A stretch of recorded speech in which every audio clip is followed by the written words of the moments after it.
আসসালামু আলাইকুম, সবাই কেমন আছেন? আশা করি সবাই খুব ভালো আছেন। এখন বাজে রাত 3:18। আমি গরু হাটে আসছি গরু কেনার জন্য। গত বছর আমি প্রায় রাত 8টার সময় গরু কিনে নিয়ে গেছিলাম, তাই এবারও আসলাম রাতে গরু কেনার জন্য। কিন্তু অনেক দাম চাচ্ছে ওরা, কি বলবো, গতবারে যে দাম দিয়ে গরু কিনছি তার চেয়ে ডবল দাম চাচ্ছে এবারকার। তাই আশা ছেড়ে দিছি, আজকের জন্য সমাপ্ত। কালকে আবার আসবো, কালকে এসে কালকে গরু কিনবো। আজকে যেহেতু অনেক রাত হয়ে গেছে আর বেশি ঘোরাঘুরি করলাম না, কয়েকটা দেখছি, কিছুটা অভিজ্ঞতা হয়েছে। বাকিটা কালকে এসে ইনশাল্লাহ, যেহেতু আরো হাতে 2 দিন সময় আছে, কালকে পরশু ইনশাল্লাহ কালকে হয়ে যাবে। সবাই দোয়া করবেন।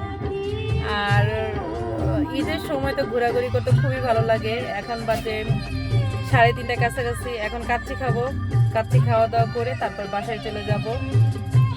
বাসায় যেতে যেতে তাও 5টা বাজবে। সবাই খুব ভালো থাকবেন, আমার জন্য দোয়া করবেন। এখন আছি পাম্পে তেল নেওয়ার জন্য।